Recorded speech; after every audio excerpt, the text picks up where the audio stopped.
15th in the world. They got to France via a playoff against Ukraine, and they're quoted at a generous 33-1. But coach Miroslav Blažević has at his disposal some of the finest footballing talent in Europe, and the Croatians could be one of the surprise packages of France '98. Here's Paul Dempsey with his look at a reformed and reborn footballing nation. A look at Zagreb now, and you would never know that in the early 1990s, Croatia was gripped by horrendous civil war.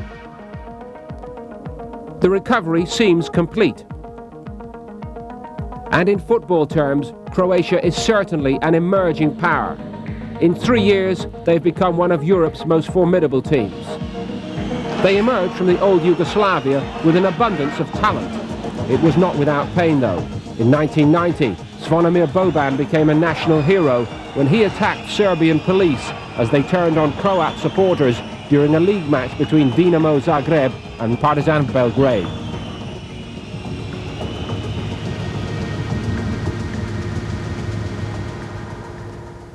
To reach their first ever World Cup finals, Croatia would first have to subdue the 1992 European champions Denmark and the 94 finalists Greece. It looked like being a tough section. It was a grand irony that so shortly after the end of the Civil War, Croatia's opening World Cup qualifier should be against their neighbours Bosnia. The match was played on neutral territory in Bologna in Italy, and in front of a sparse crowd, it went to script for the Croatians. They won 4-1. Slaven Bilic's early strike put them in charge, and Alan Boksic got his second to round off the scoring 6 minutes from time.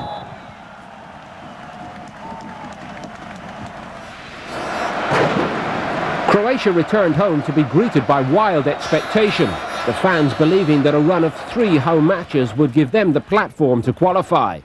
But they could muster only 3 draws. Against Denmark, Davor Šuker headed them in front after a superb cross from Robert Jani. But Brian Laudrup caught out Ladic and curled one into the top corner to level it. That was followed by a 3-3 draw against Slovenia, and the team seemed to be falling apart. Yes, at one time I thought we wouldn't succeed, and at that moment the whole of Croatia turned against me. The 3 results, when we drew with Greece and Zagreb, and then split with Denmark and Slovenia, these were big disappointments, and I was really doubtful that we would qualify. But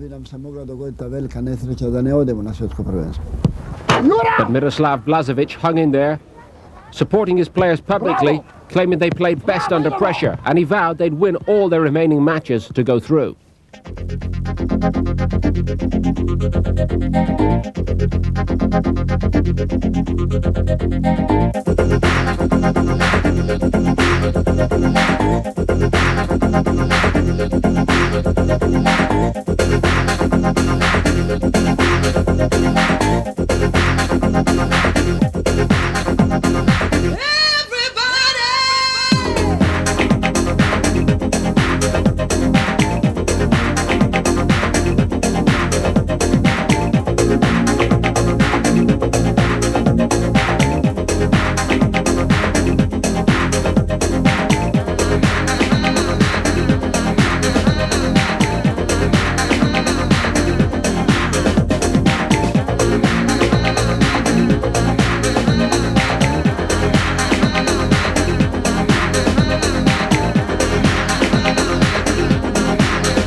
A golden generation of Croatian talent is spearheaded by Davor Šuker and Alan Boksic, 2 of the world's greatest strikers.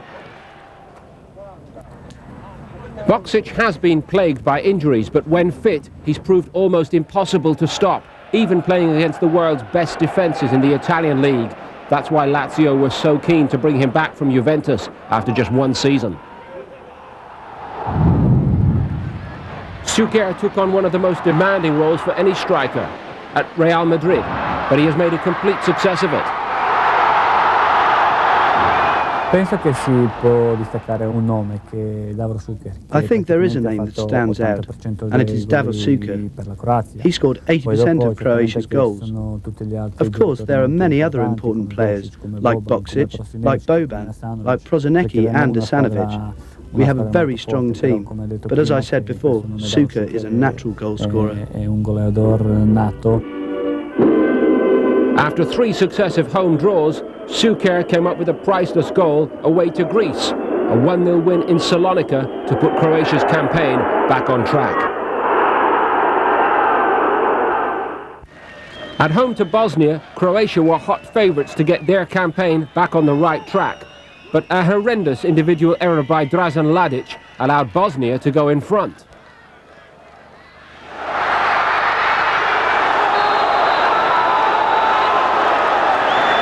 It needed Boban's winner 10 minutes from time to see Croatia through 3-2.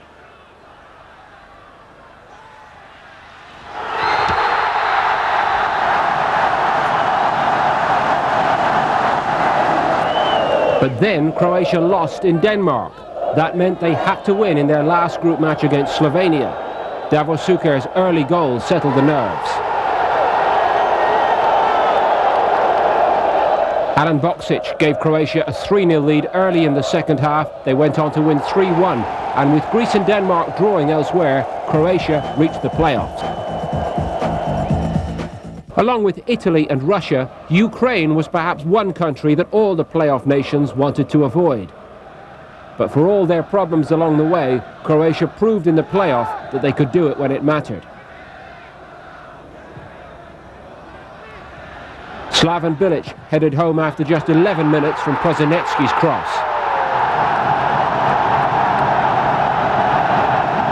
4 minutes after the restart, Goran Vlahovic latched onto a superb ball from Davor Suker to make it 2-0.